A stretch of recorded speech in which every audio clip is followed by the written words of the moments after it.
Ya, ahora sí me escuchan. Hola. Sí, doctor. Bien, estábamos revisando lo que es cáncer de tiroides. La primera parte que hemos tomado en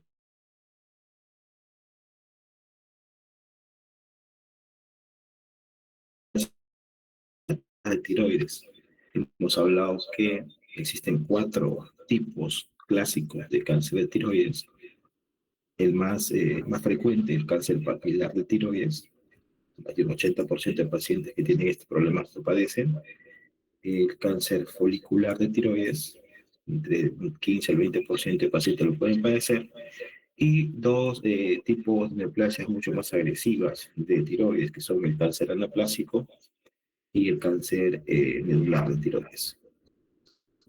Adicionalmente, hay otras patologías, también otros procesos proliferativos que pueden generar también neoplasias malignas en tiroides, como son problemas como alteraciones de caso de linfomas, problemas que están relacionados a metástasis de otros componentes donde hay un cáncer primario, que también puede generar cambios a nivel de la estructura tiroidea. Reconocer que el cáncer papilar de tiroides y el folicular suelen ser lentos en su avance, tienen hasta 15, 20 años en el proceso hasta llegar a ser metástasis en zonas lejanas, y de tal forma que existe un buen pronóstico con el manejo adecuado y en el tiempo oportuno de estos pacientes. Y en tanto el cáncer medular y el anaplásico suelen ser mucho más agresivos, suelen tener un pronóstico mucho más sombrío, porque menos del 10% suelen llegar a los 5 años luego del diagnóstico del proceso de enfermedad. Y también revisamos algunos componentes que tienen que ver con la etiopatogenia. Algunos oncogenes relacionados a la génesis de estos problemas a nivel de tiroides, que tienen que ver con supresión de algunos genes, de oncogenes moduladores del crecimiento celular del folículo tiroideo. Y estamos entrando al tema cuadro clínico, ¿no? Como empezamos el diagnóstico, les comentaba que el punto principal para empezar el abordaje de estos casos se trata de el hallazgo de nódulos tiroideos o de nódulos tiroideos o de un nódulo tiroideo que tenga ciertas características de riesgo. Para hacer el diagnóstico preciso, contamos pues con estas herramientas. Clínicamente, con síntomas, signos que tenga el paciente, el dosaje de las hormonas tiroideas que también nos pueden dar un elemento también para poder hacer el abordaje diagnóstico o la sospecha clínica, algunos elementos de apoyo diagnóstico como las ecografías, que actualmente vienen a ser el poco más importante para el diagnóstico de estos casos, o en todo caso el hallazgo principal, y para hacer el seguimiento de estos procesos, la gamografía tiroidea y finalmente la biopsia con aspiración por aguja fina, que tenemos que hacer a muchos de estos pacientes para hacer el diagnóstico más adecuado y preciso, y con eso el abordaje diagnóstico finalmente. Este es un algoritmo que nos permite hacer el abordaje de estos pacientes una vez que descubrimos un nódulo tiroideo. Al identificar un nódulo tiroideo, tenemos varios elementos importantes a tomar en cuenta. Primero, revisar si esa alteración morfológica que tiene la glándula tiroidea también afecta el tema de la función de la glándula. Si aparte de la alteración morfológica, también tiene una alteración desde el punto de vista funcional. Para eso hacemos el dosaje de las hormonas tiroideas, principalmente la TSH, que es el elemento screening principal para el abordaje de varios problemas que están relacionados a la función de la glándula. Si encontramos pacientes que tienen una TSH que se encuentra normal o alta, pasamos al siguiente proceso, que viene a ser el estudio ecográfico de la estructura glandular. Si en esta ecografía se confirma la presencia de un nódulo que tiene características ecográficas de alto riesgo, pasamos a un proceso de biopsia por aspiración o aguja fina del tejido que está afectado. El resultado de este tejido, de este estudio, puede validarnos la presencia de un cáncer de tiroides ya establecido según la biopsia que se realizó con el estudio que es el patólogo, o si tiene la presencia de células sospechosas o alteraciones foliculares o la presencia de células de Hartle en esta estructura, que sería sospechoso de una neoplasia maligna. Y finalmente, una conclusión de benignidad, es decir, una alteración a lo mejor inflamatoria o en todo caso un proceso de tipo benigno en este paciente. Si el proceso en la biopsia o el examen del estudio biópsico nos muestra una estructura benigna en general, el paciente pasa a observación y tenemos que hacer seguimiento dinámico, seguimiento activo de este nódulo, ecográficamente cada 8 meses o cada año, y con marcadores de función tiroidea cada 4 o 6 meses en promedio. Si el paciente ha tenido una sospecha de tejido folicular que es sospechoso de una neoplasia folicular, que es un tumor folicular, o de la presencia de células de Hartle, habría que terminar el estudio con una gammagrafía con yodo 123, que viene a ser el estudio para poder verificar si existe una captación activa de yodo o no. Si el nódulo es caliente, es decir, capta mucho yodo, paciente para esa observación, que hacer un seguimiento básicamente del control, porque se trataría de un nódulo que se encuentra hiperfuncionante, y rara vez un nódulo hiperfuncionante puede estar anidando problemas neoplásicos malignos como cáncer. Si esta gammagrafía nos muestra un nódulo que no capta yodo, tenemos que pasar posiblemente a un manejo ya de intervención más sofisticada con el cirujano para poder hacer la extracción del nódulo, porque es muy sospechoso de malignidad, y después la cirugía, hacer el estudio finalmente biópsico de la pieza que se toma de la glándula para poder definir si hay presencia de problemas de cáncer de tiroides o no. ¿Qué pasa? Que si la TSH está baja, si la TSH es baja, pues tenemos frente a nosotros un paciente con hipertiroidismo que requiere tratamiento. Podemos completar un estudio de gammagrafía con yodo 123 o con tecnesio 99 para definir finalmente si hay un proceso nodular que está activando el proceso del hipertiroidismo, y dar tratamiento específico para ese proceso. Muy poco pacientes. Es rarísimo ver pacientes con hipertiroidismo que estén cursando con cáncer de tiroides. Este es un esquema clásico del abordaje de los pacientes y de qué manera se puede hacer el diagnóstico. En nuestro medio, Pucallpa, Iquitos, por ejemplo, Tarapoto, toda la zona de la Amazonía, no contamos nosotros con un aparato de gammagrafía tiroidea para hacer gammagrafías en general, no solamente tiroides. No se cuenta, y tenemos, creo que no hay ningún médico nuclear que se encuentre en la zona. De tal forma que lo que hacemos básicamente nosotros es validar con la ecografía, confirmar la presencia o no de un nódulo sospechoso de neoplasia maligna, pasamos a biopsia, y una vez con la biopsia determinamos ya el procedimiento posterior, si va a ser así un seguimiento activo para observación, o en todo caso si pasa a cirugía con cabeza y cuello para el retiro del tejido, y con su definir más o menos el diagnóstico. Actualmente las guías han cambiado bastante en los últimos 10 años. Anteriormente todo nódulo tenía que ser biopsiado y todo nódulo tenía que ser extraído, generalmente si tiene alta sospecha. Pero actualmente las guías americanas y también la europea han sido más cautas por los problemas derivados de las cirugías. Muchos pacientes que son operados por problema tiroideo, eh, compensándolos después con hormona tiroidea, muchas veces no resuelven sus síntomas y tienen algunos problemas que durante la vida les va dando un deterioro de lo que viene a ser el ritmo de vida normal o habitual que deberían tener, de tal forma que genera ciertos cambios.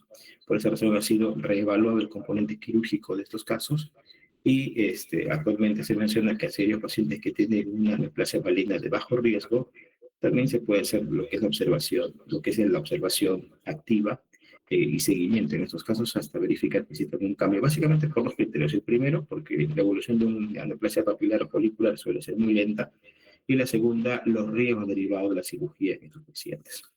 Pero a la luz de la verdad, en el tema de la práctica clínica, muchos pacientes, sabiendo su diagnóstico, no quieren esperar. Lo que quieren es retirarse el tejido lo más rápido que puedan y dejar de pensar en que tienen una neoplasia maligna que esté afectando o algún órgano de su cuerpo, pues, ¿no? Y eso es algo que debemos tomar en cuenta, pero hay que informar al paciente cuáles son las guías actuales que tenemos con el manejo, y también mencionarle cuál sería el abordaje principal, y tener pues un tipo de tratamiento conversado con el paciente, y también enfocado en todo el componente que tiene el paciente de la consulta. Muchos de ellos no solo tienen problemas tiroideos, son hipertensos, son diabéticos, o tienen un problema, no sé, de otra neoplasia, cáncer de próstata, o tienen un problema de cirrosis.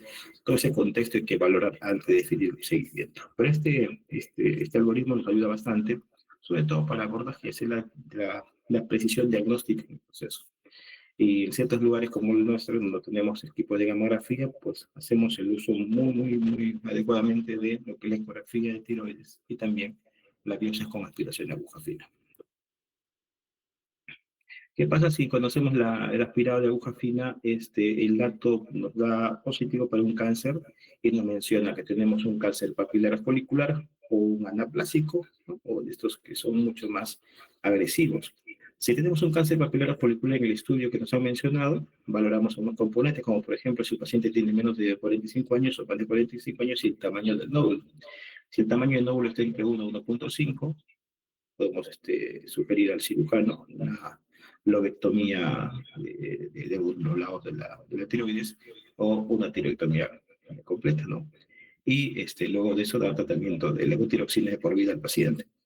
Si el paciente tiene pues algunos datos adicionales que son de mayor riesgo, como el tamaño más grande o mayor de 45 años, o paciente varón, que es otro punto importante para el abordaje, la indicación es tiroidectomía total, ¿no? Sacar todo lo que es la glándula, hacer el estudio completo y dar levotiroxina al paciente de manera como tratamiento suplementario y durante un tiempo el paciente se estabiliza el perfil de tratamiento y finalmente, y después de 4 semanas, podemos suspender durante 2 semanas tenerlo sin tratamiento para pasar al estudio gamagráfico.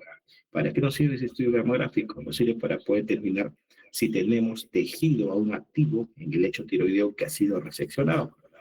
Si esta gamografía es positiva y tiene todavía tiroglobulina detectable en el estudio, hay que pasar al manejo con yodo radioactivo a altas dosis, 100, 150 milicuries en promedio de yodo radioactivo, para tratar de bloquear ese remanente tejido que puede haber quedado luego de la cirugía.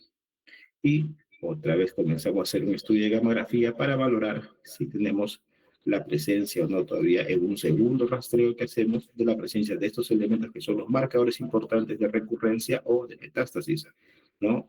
La gamografía positiva y el dosaje de tiroglobulina sérica que esté por encima del valor de mayor a 1.52. Esos elementos son muy importantes para hacer el estudio regular de estos pacientes que tienen alto riesgo o una neoplasia maligna de muy alto riesgo, ¿no? Hacemos el estudio de gamografía, que eso viene a ser el rastreo que hacemos con yodo. Si hay el rastreo positivo, damos una carga de yodo radioactivo, damos tratamiento luego sustitutivo durante un tiempo y pasados 6 a 12 meses volvemos a repetir el rastreo para verificar cómo se encuentra. El asunto es tener esto inactivo, es decir, gamografía negativa y la tiroglobulina indetectable, que eso es lo que buscamos sacar, lo que se encuentra en este brazo, ¿no? Eso es lo que buscamos, que se encuentre siempre en este nivel, y si se encuentra en este nivel, los pacientes con los estudios están estables, se le da solamente levotiroxina de por vida como tratamiento sustitutivo y nos sirve también como un medicamento que bloquea también la acción de cualquier elemento remanente de células foliculares para poder evitar recurrencia en el paciente de manera permanente. Algunos de ellos requieren también el tratamiento con calcio o vitamina D, porque algunos de ellos también sufren de hipoparatiroidismo luego de la cirugía. ¿Y qué pasa si es un anaplásico, que es un tipo de neoplasia mucho más agresiva? De manera inmediata se sugiere la extirpación local para preservar las vías respiratorias como un tratamiento paliativo, porque suele ser muy agresivo y estos pacientes suelen fallecer en los próximos 3 a 4 años. Y también sugerimos el uso de radioterapia para poder limitar lo que es la metástasis de estos cuadros, que muchas veces cuando hacemos el diagnóstico ya se encuentran otros órganos afectados, y el uso de levotiroxina de por vida en estos pacientes. Este más o menos es el gráfico que nos permite valorar el seguimiento del paciente y el tratamiento sustitutivo y de qué manera hacemos nosotros el control regularmente en estos casos. Algunos factores tempranos que nos pueden sugerir la malignidad de un tumor tiroideo, pues pacientes menores de 10 años, por ejemplo, pacientes en niños, si hay la presencia de un nódulo, hay que descartar una neoplasia maligna que es un grupo de altísimo riesgo. Los varones, ¿no? Los varones, las personas de sexo masculino que tienen un nódulo, pues tienen una mayor incidencia de que ese nódulo sea un cáncer de tiroides a diferencia de las mujeres. Otros datos importantes son aquellos pacientes que tienen parálisis de las cuerdas vocales, pacientes que tienen metástasis en huesos, por ejemplo, o también a nivel de calota del cráneo, ¿no? En esos casos hay que investigar muy bien porque muchas veces estamos buscando neoplasias a nivel de toda la cara, estamos buscando neoplasias a nivel de cuello, pero a veces no revisamos tiroides y ahí está el punto principal. La gamografía es importante para poder definir, como les digo, la función de la glándula, permite detectar nódulos y también la funcionalidad de estos. Un valor muy escaso para el diagnóstico de carcinoma, pero es importante valorar la presencia de nodulación frías o calientes, que son importantes porque reconozcamos que estos nódulos calientes, más de 80% tienen un rango de malignidad, ¿no? Que es también importante. Y los nódulos isocaptantes también, que son elementos que nos permiten también valorar si existe un componente de riesgo para estos pacientes. Donde hay limitaciones, cuando hay nódulos que son menos de 1 centímetro, la gamografía muy pocas veces nos va a mostrar la estructura de estos nódulos pequeños, al contrario de la ecografía, que es mucho más sensible en estos casos. Actualmente también hacemos, o en varios lugares del país se hace el estudio de elastografía. La elastografía, que es una variante de una ecografía, permite valorar la resistencia del tejido, es decir, la dureza del tejido que se encuentra valorando, se encuentra estudiando. Esa elastografía permite ver justamente esa capacidad que tiene ese nódulo, y en la elastografía suele tener unos puntos más arriba, unos puntos porcentuales más arriba para la precisión del diagnóstico también, o la valoración de estos nódulos también.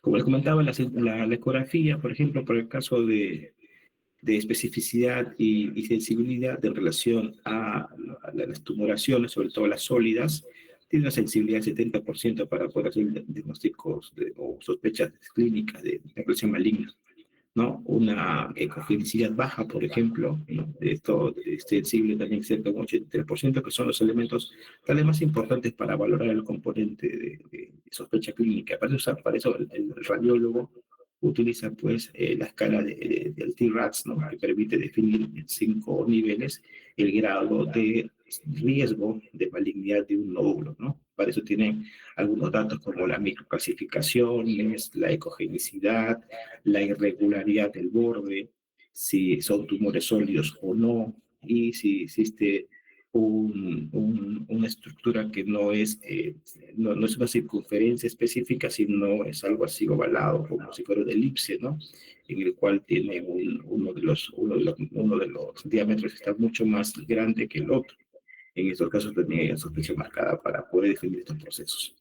Tratamiento de este cáncer diferencial de tiroides, lo hemos estado revisando un poco el algoritmo, la cirugía, la dosis ablativa de yodo 131, la terapia supresiva con levotiroxina. La levotiroxina, si bien es cierto, suplementa lo que el paciente no tiene porque ya no tiene glándula, no tiene hormona tiroidea, pero el tratamiento con levotiroxina compensa ese déficit que tiene, y a la vez también es supresiva desde el punto de vista de que puede bloquear la formación o la acción del tejido folicular remanente que puede haber quedado luego de la cirugía, ¿no? Ante una sospecha o ante un caso de metástasis que no ha sido determinado, la levotiroxina tiene ese elemento de acción, trabaja en ese aspecto. Por esa razón, cuando damos tratamiento con levotiroxina a pacientes con cáncer de tiroides, el objetivo no es mantenerlos en niveles normales, promedio, de los valores de TSH o T4. Lo que buscamos es que la TSH se encuentre en valores muy cerca a la supresión, es decir, valores de TSH menor a 1 es lo que buscamos. Y la T4 libre en valores que se encuentren cercanos al punto máximo permitido en los valores normales, por ejemplo, 1.7, 1.9 hasta 2.0 como máximo. Es lo que buscamos, es decir, tenemos un margen muy estrecho para llevarlos a un control adecuado a estos pacientes que tienen diagnóstico previo de cáncer de tiroides.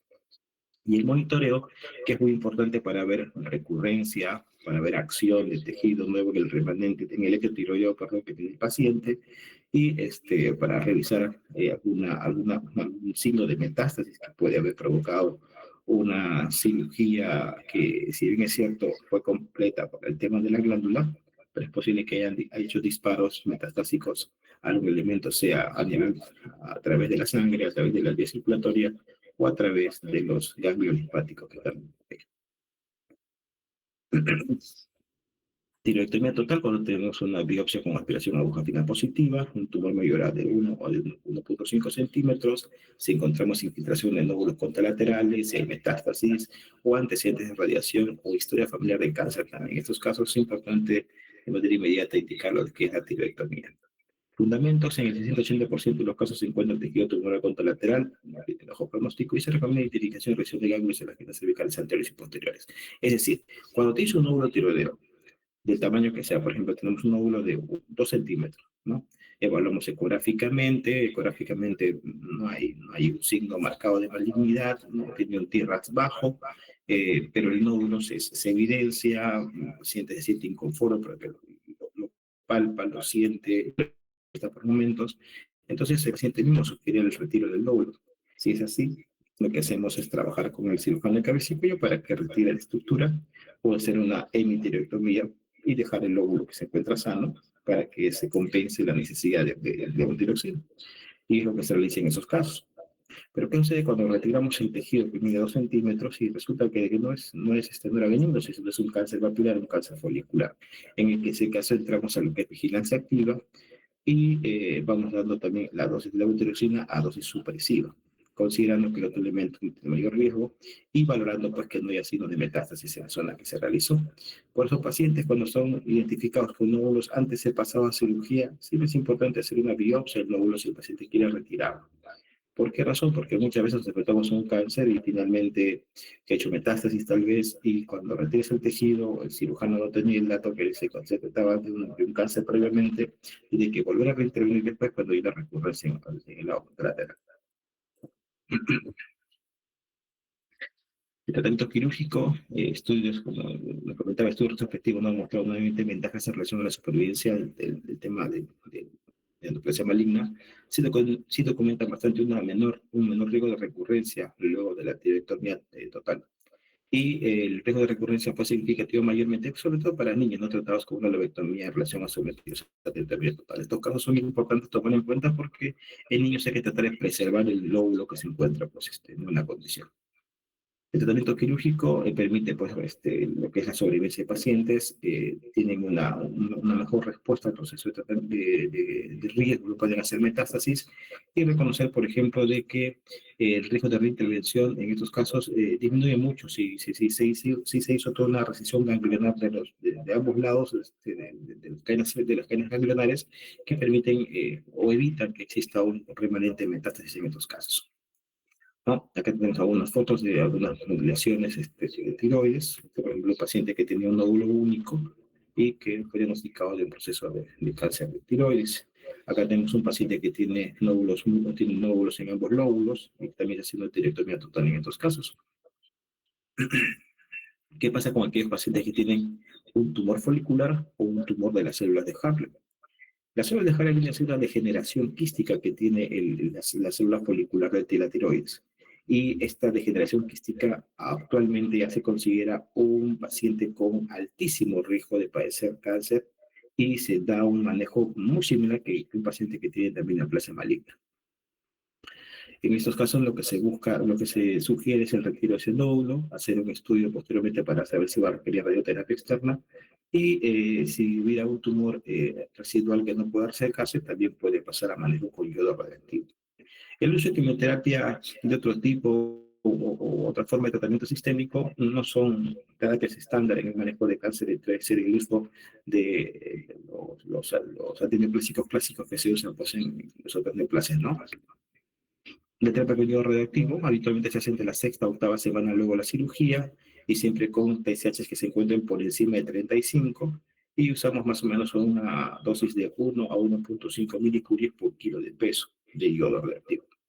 Y se evita que el paciente tenga una dosis acumulada mayor a 1000 milicuries en general. La reacción corporal total en 48 horas debe ser menor a 120 milicuries en general y cuando se realice el estudio.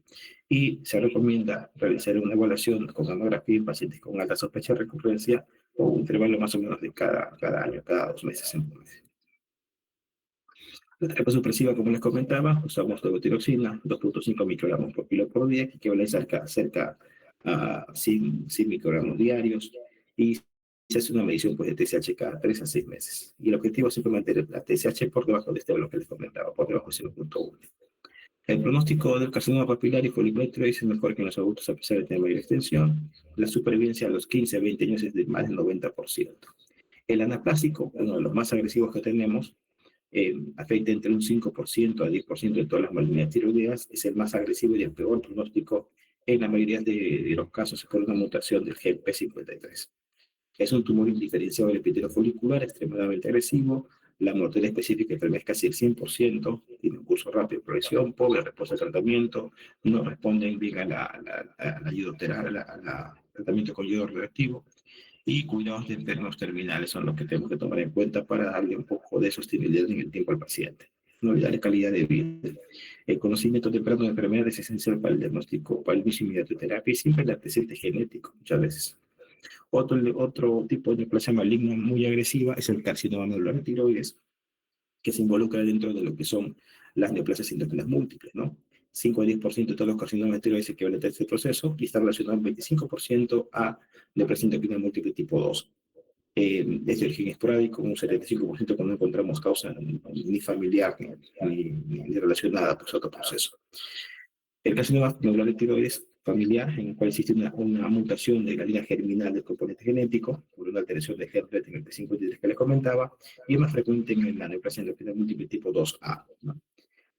Y el esporádico, hay mutaciones somáticas relacionadas también al gen RET, y la mutación más frecuente en el exón 16. Otros genotipos que van a cursar con este proceso de carcinoma medular de tiroides son aquellos que tienen una alteración en el componente, en el marcador de glicina de este exón 16, de glicina C91 y la célula, que son los elementos que se van a alterar. Y este tiene que ver con un grupo que se llama el de la gran sede italiana, que es un grupo familiar de origen italiano, en el que se revisó estos fenotipos que han presentado. Un elemento adicional para poder valorar el riesgo de padecer carcinoma medular de tiroides es la hiperplasia de la célula C. Es una lesión inicial que progresa a microcarcinoma medular en el tiempo y luego pues hace extensión si es que no se da un tratamiento apropiado. Y eso es importante revisar sobre todo en las biopsias iniciales de un paciente que a lo mejor tiene un nódulo pequeño y no tenga antecedentes marcados de alteraciones tiroides en la familia, se hace una biopsia testículo y podemos encontrar esta hiperplasia de célula C. Si existe eso, tiene que ser intervenido rápidamente para evitar la progresión del proceso, pero estos casos donde se hay esta hiperplasia son muy pocos, muchos de los pacientes llegan a la consulta cuando tienen un nódulo ya establecido y por su pronóstico suelen ser muy sombríos. Marcadores tumorales importantes para el caso de estos tipos de neoplasias, sobre todo el medular. La calcitonina es importante, el antígeno carcinoma embrionario, y en algunos lugares que se puede realizar, desgraciadamente en nuestro país, es realizar mutaciones de protón con red, que es lo que se realiza también. Factores pronósticos, la supervivencia a largo plazo ha mejorado ligeramente, por ser diagnósticos en fase más temprana con estos elementos, ¿no? De la hiperplasia célula C. La sobrevida a 5 años es entre el 83% y a 10 años solo el 65%. Si el diagnóstico no hay extensión local, la sobrevida será mayor en estos casos. El caso de cáncer medular de tiroides asociado a MEN2A, se menciona que existe en estos casos, todos estos pacientes van a tener un nódulo tiroideo que es una neoplasia maligna tipo medular, asociado a la presencia de feocromocitoma o hiperparatiroidismo primario. Eso se le denomina síndrome de CITO. La edad más precoz o sea, una de las características importantes de estos pacientes son que tienen en promedio edades bajas, de entre 20, 28, 30 años en promedio. El despistaje sistemático se hace descendiendo la edad, afecta más a mujeres que varones, 60% de ellos consultan por un nódulo, y en el examen se palpa muchas veces uno con un nódulo también contralateral y los demás es diagnóstico que hacemos con el abordaje que les comentaba. Y en algunos casos encontramos, bueno, podemos hacer el estudio de los residuos de cisteína del red y los exámenes 10 y 12 que se pueden revisar. En pacientes que tienen neoplasia maligna de medular de tiroides, que no están relacionados a neoplasia endocrina múltiple, es una forma mucho más rara a que existe un tipo de herencia autosómica dominante no ligada al sexo, o un defecto en zona centroamérica de estos cromosomas, sobre todo apuntado también a alteración de este protón gen que es el RET. Viste actualmente más como una variante de cáncer medular de tiroides, el MEN2 alfa tiene baja penetrancia y como les comento es una forma muy rara de componente. Y hay también otro tipo de pacientes que tienen carcinoma de tiroides asociados al MEN2B, en el cual encontramos la presencia de alteraciones en mucosa, ¿no? En gingiva sobre todo, ¿no? Ellos se llaman neuromas mucosas en labios, lengua, párpados, o pueden tener también ganglios de neuromatosis intestinal y uno se los puede determinar porque tienen un hábito parfanoide, ¿no? Aquellos pacientes delgados, muy altos, con brazos largos y una pobre distribución muscular. Es de aparición más precoz, suele ser más agresivo que el Mendoza. La edad media en promedio también son muchachos jóvenes, 26, 27 años en edad. El fenotipo es sospechar el diagnóstico y las mutaciones puntuales están en la región intercitoplasmática del gen red también. Entonces, ¿qué podemos decir de forma rápida a ustedes para que lo puedan llevar de manera adecuada y no perderse en el tema del diagnóstico de estos pacientes con cáncer medular de tiroides?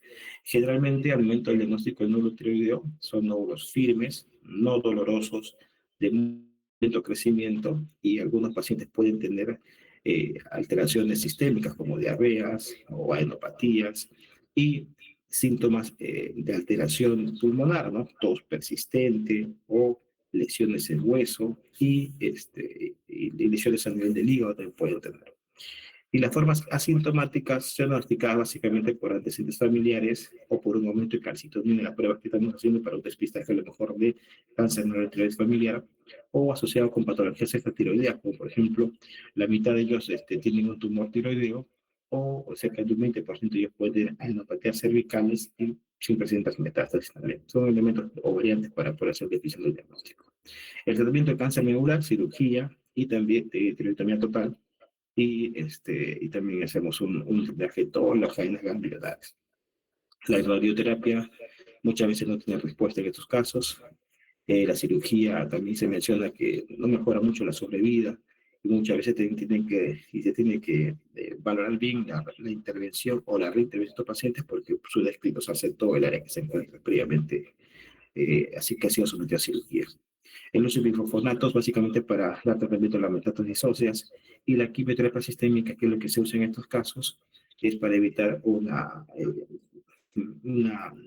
metástasis hacia el hígado y también pues evitar compromisos de tipo sobre todo hepáticos y también de tipo óseos, ¿no? Para eso usamos la doxorubicina, fluoracilo, o usamos la carbacina, que son las quimioterapias clásicas para otro tipo de patologías. En este caso de cáncer medular es uno de los pocos en el que se puede usar este tipo de quimioterapia que no es específica para tiroides.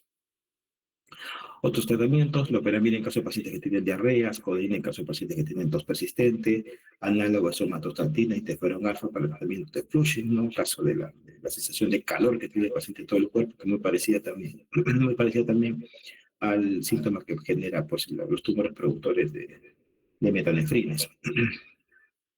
Inhibidores de tirosina red, por ejemplo, el vandetanib, el axitinib, sunitinib, satima, sorafenib, genitifib, que son medicamentos que ya salieron al mercado algunos días y algunos también se encuentran ya fuera de su uso por los efectos secundarios que han estado provocando. De tal manera que con el cáncer medular no hay un tratamiento específico que nos permita definir el proceso. Hay una serie de estudios actualmente y esto cada año va cambiando. Y también se pueden usar también o se encuentra en estudio el uso de inhibidores de angiogénesis justamente para evitar la metástasis. Bien, muchachos, entonces este es el desarrollo de lo que significaba cáncer de tiroides, que quería revisar con ustedes ahora. Y para concluir la mañana de lo que viene a ser las glándulas super.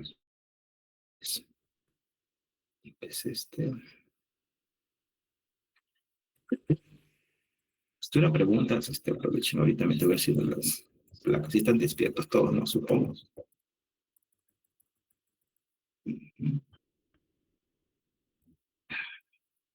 Lo de diabetes vamos a tratar de hacerlo en vivo y en directo, chicos. Esperemos que, no sé, semana que viene, el martes o miércoles, podamos hacerlo. Me gustaría hablar de diabetes con ustedes porque hay muchos cambios respecto a las enfermedades metabólicas y los paradigmas que ustedes han escuchado, han revisado, les he mencionado en fisiología, han ido cambiando.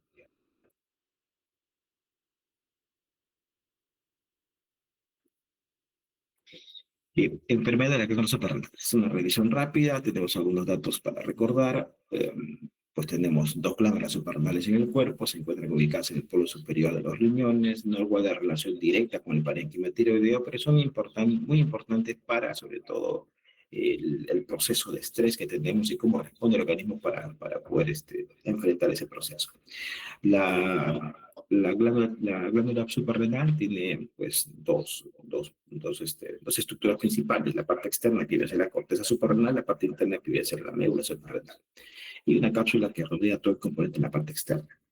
Desde el punto de vista de la corteza, hay tres zonas importantes a tomar en cuenta. Tenemos la zona glomerular, la zona fascicular y la zona reticular. Y reconocer que la médula, que es la parte central, es punto importante para la formación sobre todo de colaminas, ¿no? Y eso va a ser importante para definir también los problemas que puedan tener. Y aquí, a modo rápido, como un resumen, ¿no? En la zona glomerular que se va a sintetizar, en la zona glomerular se sintetiza aldosterona, que es una hormona importante para la regulación del medio interno, sobre todo la presión. El testosterona lo que hace es inducir la reabsorción de sodio, perdón, y la salida de potasio, ¿no? De las células, y también mantiene la presión arterial estabilizando el líquido del organismo. En la zona fascicular, que es la zona más grande, se sintetiza cortisol. Y este cortisol tiene una serie de efectos en el cuerpo. Es una hormona muy importante, no solamente para el estrés, sino para el metabolismo del organismo, el ritmo circadiano y la función neuroendocrina a nivel general. Es uno de los principales protagonistas de déficit de alteración metabólica en el paciente. Dentro de sus efectos en general, aumenta la producción de glucosa, aumenta la lipólisis y la lipogénesis, interviene en el crecimiento, ayuda a la formación de proteínas estructurales y ayuda al calcio a fijarse en el hueso también. Y en la zona reticular tenemos la formación o la síntesis de androstenediona y la dehidroepiandrosterona, que vienen a ser dos hormonas androgénicas. Ambas tienen acción en la inducción del crecimiento y son importantes también a desencadenar la pubertad y hacer una acción complementaria a los andrógenos que se generan a nivel de las gónadas. Ese es un cuadro también que permite ver lo mismo, básicamente revisar en zona glomerular qué es lo que sintetizan, zona fascicular que sintetiza y la zona reticular que es lo que va a formar y las acciones que tienen los componentes. El sustrato principal para la formación de estas hormonas es el colesterol. Recuerden que el colesterol tiene acción importante en tres puntos de nuestro organismo. Uno de ellos es la formación de vitamina D, que es otra hormona importante, la formación de ácidos biliares, y cuando saturan los ácidos biliares se forman los cálculos biliares, bueno, y también la formación de pregnenolona, que va a participar justamente en la síntesis a nivel de la suprarrenal de los glucocorticoides, de los mineralocorticoides y de los andrógenos. Acción del sodio, o sea, reconocer que, por ejemplo, que la acción que tiene la aldosterona dentro del cuerpo es regular uno de estos elementos que tenemos en el cuerpo, como el sodio, y reconocer, por ejemplo, que lo que hace el sodio básicamente cuando tiene acción de estos mineralocorticoides, como el caso de la aldosterona, lo que buscan es regular la acción de la concentración sérica que tenemos en el cuerpo y no alterar esta homeostasis para evitar problemas importantes en el proceso. De tal forma que hay varias hormonas que participan en su acción: la cortisol, la corticosterona, la alfa-fluorocortisol, la doxicorticosterona, la aldosterona y la cortisol. Y reconocer que los glucocorticoides que se generan a nivel, pues, de la zona vascular, lo que va a hacer es generar, se va a dar en todo caso con estos elementos que les comentamos, que no solamente el cuerpo genera cortisol, también hay cortisol exógeno, que es usado en medicina para manejar diferentes patologías y tomar en cuenta estos nombres para poder nosotros reconocer los riesgos también de su uso cuando no se aplica de manera apropiada. Tenemos la metilprednisolona, dexametasona, prednisona, cortisona, corticosterona y el endógeno que es el cortisol, que es lo que nosotros producimos. El mecanismo de regulación de este eje es similar al tema del eje tiroideo y nosotros que tenemos porque tiene un componente de 3 puntos de acción: hipotalámica, hipofisiaria y suprarrenal. En este caso, dos elementos importantes que van a regular su acción: el ritmo circadiano del organismo, y lo otro es acciones relacionadas al estrés. Ambos estimulan este proceso y regulan el control. Pero reconocer también de que la concentración de cortisol tiene un efecto de feedback negativo a nivel de la acción de la CRH, que es la hormona estimulante corticotropina, y la CTH, que viene a ser la corticotropina.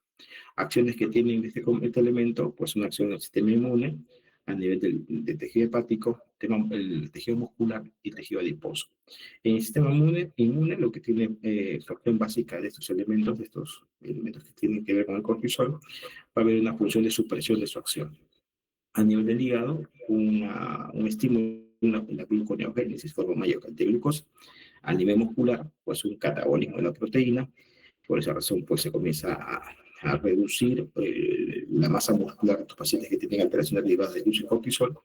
Y en el tejido adiposo, la lipólisis también es un tipo muy importante. En medicina lo usamos bastante para el manejo, sobre todo de estos elementos de daño a nivel del sistema inmune, ¿no? Como tenemos artritis reumatoidea, lupus eritematoso sistémico. Lo que buscamos es disminuir esa respuesta marcada que tiene el cuerpo respecto a esa alteración de la enfermedad, y al bajar esa respuesta mejoramos los síntomas de los pacientes. Entonces, la función de esta glándula pues, es regular el metabolismo, mantener el organismo en situaciones de estrés, mantener la homeostasis y enfrentar el estrés de manera apropiada. Producción cortical, y hemos revisado algunos elementos importantes: la aldosterona, el cortisol y la dihidroepiandrosterona o la androsterona, que es la hormona androgénica que forma la suprarrenal. Este cuadro permite ver cómo se sintetiza cada uno de los grupos en cada línea, por ejemplo, la formación de aldosterona, la formación de cortisol y la formación de testosterona, los pasos que tienen en cada formación y las enzimas que participan en el proceso. Esto de reconocer las enzimas que participan en cada proceso son importantes. ¿Por qué? Porque una alteración en la producción enzimática de estos elementos va a provocar alteraciones asociadas a enfermedades que vamos a ver posteriormente. Y estos son los cambios que aparecen en la médula suprarrenal. En el caso de la médula suprarrenal, lo que va a generar son adrenalina y metanefrinas. Estos elementos que se sintetizan en la médula suprarrenal tienen un sustrato principal o base que viene a ser la tirosina, que por acción de la tirosina hidroxilasa se transforma en dopa, y por la dopa carboxilasa vamos a tener dopamina, y por acción de la dopamina hidroxilasa tenemos noradrenalina, que viene a ser una catecolamina importante para la acción del estrés, y por acción de la enzima COM y la MAO finalmente vamos a producir ácido vanilmandélico y normetanefrinas también. La noradrenalina va a convertirse en adrenalina por acción de la N-metiltransferasa, y esta por acción de la comolamao finalmente en metanefrinas y ácido vanilmandélico. Recuerden estos nombres: metanefrinas y ácido vanilmandélico. ¿Por qué son importantes estos nombrecitos? Porque cuando hacemos el diagnóstico o hacemos el estudio de pacientes que tienen tumores a nivel de la médula suprarrenal y queremos identificar la presencia de un feocromocitoma, que son los tumores que se presentan a este nivel, tenemos que dosar justamente estos elementos que se pueden valorar con pruebas que se realizan en laboratorio. Regresamos nuevamente a la corteza suprarrenal. Efectos metabólicos glucocorticoides que les comentaba a ustedes. A nivel de carbohidratos se aumenta la gluconeogénesis, disminuye la sensibilidad a la insulina. Proteínas disminuye la utilización de aminoácidos. En lípidos aumenta la lipólisis, disminuye la lipogénesis. A nivel circulatorio mantiene el volumen extracelular, mantiene la integridad capilar. Y la respuesta inmune, que es la parte creo más importante a reconocer de infección, estabiliza lisosomas, suprime síntesis de anticuerpos, disminuye permeabilidad capilar, disminuye fagocitosis. Con eso pues es una reducción o una disminución de la respuesta inmune. A nivel hematopoyético, estimula la producción de eritrocitos y inhibe la acumulación de trofilitos inflamatorios, que también contribuye al proceso de inflamación del paciente. Por eso son muy buenos medicamentos para la inflamación, y muchas veces cuando van con su resfrío, con su dolor o su molestia como una alergia, En las farmacias, pues los que atienden las farmacias que no son profesionales, muchos son técnicos y a veces ni técnicos, les dan corticoides a los pacientes, se sienten mejor con eso, por la acción que tenían en el inflamatorio, pero recuerden que tiene una serie de efectos deleterios que pueden provocar daño a nuestros pacientes y en casos muy severos se puede provocar pues, la pérdida de la vida.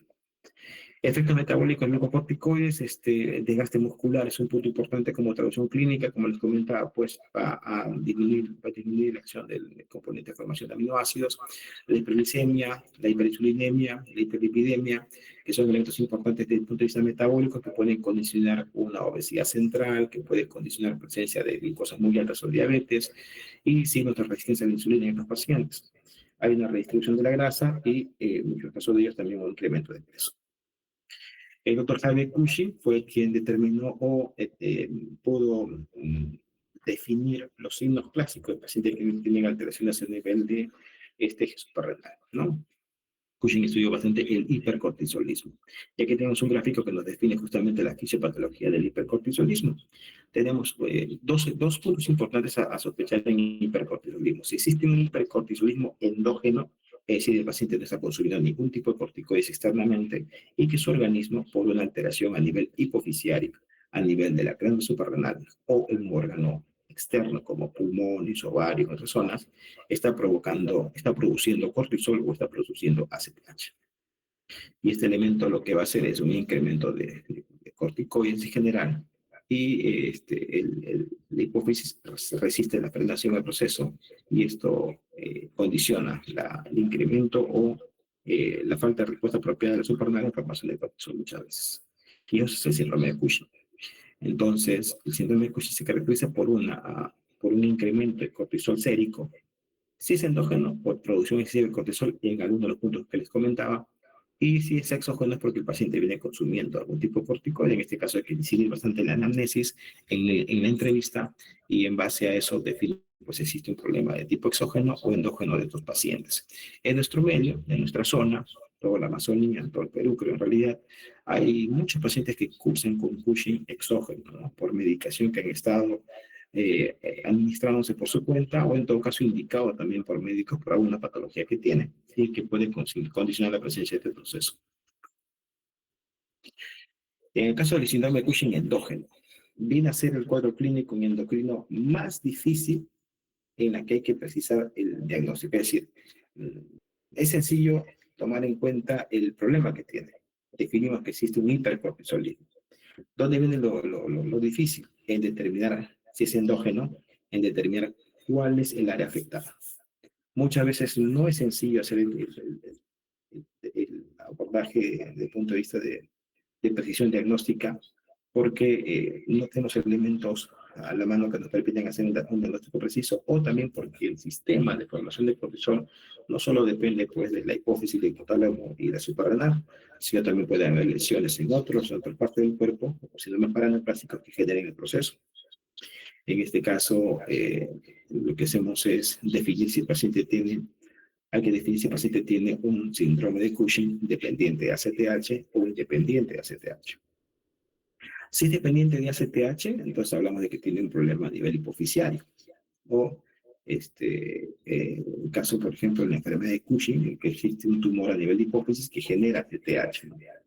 Pero también recordemos que hay otros órganos que pueden formar ACTH ectópico, es decir, de origen extrahipoficiario. Tumores a nivel de pulmón, tumores a nivel de ovario, que pueden generar ACTH también, y eso hay que definirlo bien. Y si son independientes de ACTH, es otro grupo de pacientes en el cual no hay una acción básica de la ACTH que genere el incremento de cortisol, hablamos de lesiones en el sistema arterial. Por ejemplo, tenemos problemas de adenomas a nivel de los suprarrenales, carcinomas de la suprarrenal, hiperplasia nodular o un de generación autónoma por un nódulo que se encuentra a nivel de la glándula suprarrenal. Entonces es un punto importante que define si son dependientes de ACTH o independientes de ACTH. Manifestaciones clínicas del Cushing, tenemos pues, la clásica obesidad central, la debilidad muscular, pacientes que cursan con osteoporosis, fragilidad capilar, en las mujeres podemos valorar el hiperandrogenismo, ¿no? La presencia de acné y hirsutismo, la hipertensión arterial, mujeres trastornos menstruales, puede haber trastornos mentales también y la presencia de líquidos, signos relacionados a la resistencia a la insulina o diabetes. Acá tenemos, por ejemplo, una imagen de resonancia magnética en la que vemos un tumor mayor a 10 milímetros a nivel de la hipófisis y este era un tumor productor de CTH. Esto es decir, una enfermedad de Cushing. Acá tenemos la otra imagen con la presencia de esta masa nodular que se encuentra a nivel de la silla turca, ¿no? Una imagen que nos permite ver justamente los signos clásicos del paciente con Cushing, ¿no? La obesidad central, el cansancio y debilidad, la hipertensión arterial, el hirsutismo, la menorrea, las estrías violáceas que son clásicas de estos cuadros, ¿no? O sea, las estrías que se ven en la parte del abdomen. Otro elemento importante en el diagnóstico viene a ser la disminución de la masa muscular periférica, es decir, brazos delgados, piernas delgadas y una gran cantidad de masa de mesia periabdominal, ¿no? Y el otro punto es la formación de la jiba de búfalo, que es esto que se forma en la parte posterior del cuello, parte alta de la región dorsal. Y la fascia de luna llena, que es clásico de estos pacientes, ¿no? Una fascia pletórica, redondeada, ¿no? que tienen estos pacientes. Acá algunos casos clínicos, ¿no? El paciente ingresa a un programa de obesidad en un hospital, refiere un incremento de peso de cerca de 20 kilos en un año, pero también nos da un dato de hirsutismo, hay estrellas violáceas en el abdomen, ¿no? Datos que nos hacen sospechar el polio de Cushing. Hacemos el estudio, hacemos un test de supresión con dexametasona y encontramos pues un cortisol que se encuentra, que no se mueve, está en 8. Pese al tratamiento pese al manejo perdón, pese al medicamento que es dexametasona que buscamos para suprimir la formación de cortisol, ella la mantiene normal. Entonces se indica que existe algo que esté provocando cortisol. Hacemos un test largo de dexametasona, igual sigue también en valores que no se suprimen. Hacemos una tomografía axial computarizada de la glándula suprarrenal y encontramos la presencia de una tumoración suprarrenal izquierda. Hacemos así, se hace la cirugía, se retira el tejido y el paciente mejora, pues, ¿no? Mejora peso, la fasis cambia también en el tiempo. Caso de paciente con síndrome de Cushing iatrogénico, una mujer que tiene diagnóstico de púrpura, trombocitopénica idiopática, recibe corticoides a dosis de 60 miligramos por día de prednisona durante cerca de 10 a 15 años y suceden los efectos de corticoides, ¿no? La fase de luna llena, ¿no? Clásica de ellos, la formación de la jiba de búfalo en ellos, y este paciente es sometido después a esplenectomía para el manejo de su púrpura trombocitopénica y el tratamiento con glucocorticoides tiene que ser apropiado para entrar posteriormente. El otro cuadro clínico que tenemos es la formación o la disminución del cortisol en el cuerpo, que está provocada por un cuadro de insuficiencia suprarrenal. En este caso hablamos pues que el cuerpo o la glándula suprarrenal tiene una dificultad para poder sintetizar cortisol y es incapaz de proveer de manera apropiada el cortisol que requiere el organismo. En este caso, pues, no hay formación de cortisol, está muy bajo el cortisol y la CTH se encuentra alta tratando de estimular la glándula, pero como la enfermedad es a nivel glandular, no responde y sigue persistiendo el tema del hipocortisolismo. Hablamos de insuficiencia suprarrenal crónica primaria, en caso existen algunos elementos o algunas enfermedades que pueden condicionar la aparición de estos procesos, como el caso de la tuberculosis, procesos autoinmunes que afectan la suprarrenal, el cáncer, infecciones, cirugías, problemas hemorrágicos y el uso de algunas drogas. En el caso de insuficiencia suprarrenal crónica secundaria, básicamente dado por un problema de hipopituitarismo o también de pacientes que tienen un déficit aislado de ACTH, o sobre todo en aquellos pacientes que tienen suspensión aguda de tratamiento con glucocorticoides. En el caso de la insuficiencia suprarrenal crónica, el cuadro clínico fue dado, fue estudiado y presentado por el doctor Thomas Addison, y por esa razón esta patología lleva su nombre, el síndrome de Addison. Estos pacientes tienen baja de peso, tienen anorexia, astenia predominio vespertino, tienen ortostatismo, hipotensión arterial, tienen una apetencia por la sal, que la quieren comer sal a cada rato. Hay pacientes que tienen diarreas, dolor abdominal o náuseas, en el caso de las mujeres, amenorrea y pérdida de vello también que tienen en la parte maxilar. En el examen de laboratorio podemos encontrar eosinofílica, natremia e hipercalemia. Este es uno de los signos clásicos de estos pacientes que tienen alteración de Addison. Hay una hiperpigmentación de encías y también de la mucosa oral, y también esas líneas longitudinales a nivel de los dedos con una hiperpigmentación marcada, al igual también que las manos. Acá se ve también la hiperpigmentación que ustedes ven a nivel justamente del intestino, a nivel de la palma de la mano, de los pliegues y también del pliegue que se encuentra en cada uno de los dedos. En el caso de Addison, suele haber manifestaciones clínicas tardías, como el caso de debilidad, hiperpigmentación de la piel, pérdida de peso, anorexia, náuseas, vómitos, presión baja, pigmentación de mucosas, la pica de sal, que es la aridez por la sal, y en algunos casos suele tener vitiligo, que también es un proceso de enfermedad de tipo autoinmune generada o a veces se ve con el Addison y también con pacientes que tienen hipotiroidismo, no se olviden. Esta imagen es de una paciente de 21 años que ingresa por dolor abdominal, hipotensión, baja de peso y dolor de cabeza, y ingresa por emergencia. Llama la atención la hiperpigmentación que tiene piel y mucosas, se valora con el DNI pues el cambio que tiene, y en base a eso hacemos un estudio de bioquímico para ver cómo se encuentran los electrolitos y también dosamos cortisol. ¿Y qué encontramos? Encontramos un cortisol que se encuentra muy bajo, ¿no? Que se encuentra en 3 microgramos por decilitro. Y el sodio se encontraba también demasiado bajo. Paciente con Addison también relacionado a tuberculosis miliar, ¿no? Un varón de 29 años con accidente de tuberculosis pulmonar, ingresa por bajo peso, hipotensión, hiponatremia y hipercalemia, y la hiperpigmentación clásica de uñas que nos llama la atención. Hacemos el estudio y definimos que tiene un cuadro pues, de hipocortisolismo. El tratamiento que consiste, usar terapia de reemplazo con glucocorticoides, usamos hidrocortisona 20-30 miligramos por día, o también lo asociamos con mineralocorticoides, como el caso de la fluorocortisona 0.05 a 0.1 miligramos por día, y la ingesta de sodio debe ser adecuada en pacientes de 3 a 4 gramos por día. Patologías relacionadas a la aldosterona, que es un mineralocorticoide que lo que va a hacer es retener sodio y detectar potasio y regular la presión arterial. En este caso, los problemas que vamos a ver relacionados a la aldosterona tienen que ver con un exceso en la formación de aldosterona o un déficit de aldosterona en el cuerpo, ¿no? Un hiper, ¿no? Que está condicionado o tiene características clásicas de pacientes que tienen hipocalemia o hipopotasemia, una debilidad muscular y alcalosis metabólica leve. En el caso de déficit de aldosterona, vamos a ver en el estudio que realizamos un incremento del potasio y la presencia de diarreas en estos casos, ¿no? Causas de hiperaldosteronismo tenemos el hiperaldosteronismo primario, que está causado muchas veces por un problema bilateral idiopático o por tumores productores de aldosterona a nivel suprarrenal.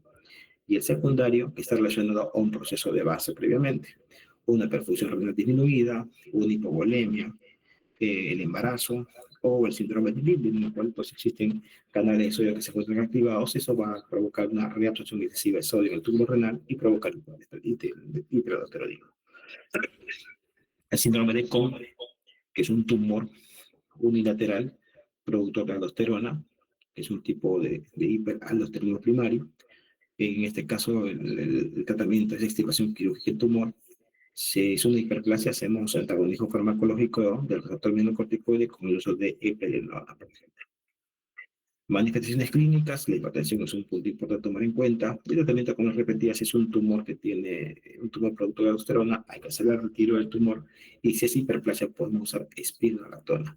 Si es una causa secundaria, como esas que les he mencionado acá, causa secundaria, tenemos que hacer el manejo del proceso base que está provocando el hiperaldosteronismo.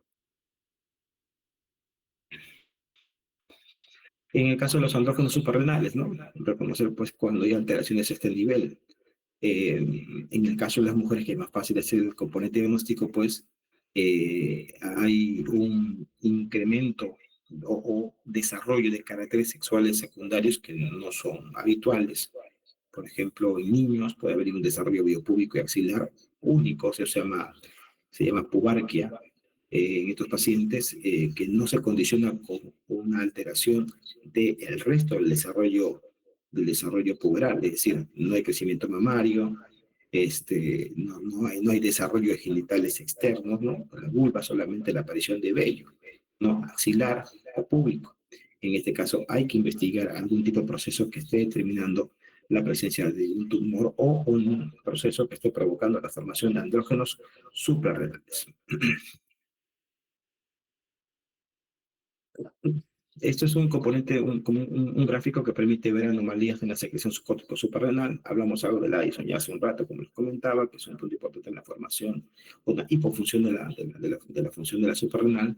Y la acción también que puede provocar esta alteración dentro de los mineralocorticoides. Cuando tenemos pacientes que tienen alteración, por ejemplo, de formación, de disminución en la formación de cortisol, recuerden que también va a haber una afectación del componente mineralocorticoide. Ya, básicamente porque están relacionados, están dentro del proceso de control para pacientes y muchas veces esto va a condicionar la presencia de pacientes que tienen también alteraciones relacionadas a la presión arterial, por ejemplo. Y el paciente que tiene pues deficiencia corticoide, de glucocorticoides por una alteración como en el caso de la insuficiencia suprarrenal, vamos a ver complicaciones que van a estar relacionadas a músculos debilitados, aumento pues la sensibilidad muscular que tienen estos pacientes. Y esta ausencia de cortisol puede generar pues hipoglisemia cuando el paciente llega a la emergencia. La aparición de pacientes que tienen, por ejemplo, problemas a nivel de la hiperpigmentación se da por una alteración que tiene que ver con los melanocitos, que tienen receptores también de glucocorticoides, ¿no? Y esos elementos son importantes para la pigmentación. Por otros pacientes que tienen insuficiencia suprarrenal no regulan bien el componente de la melanina y esta se expresa bastante por justamente alteraciones en sus receptores.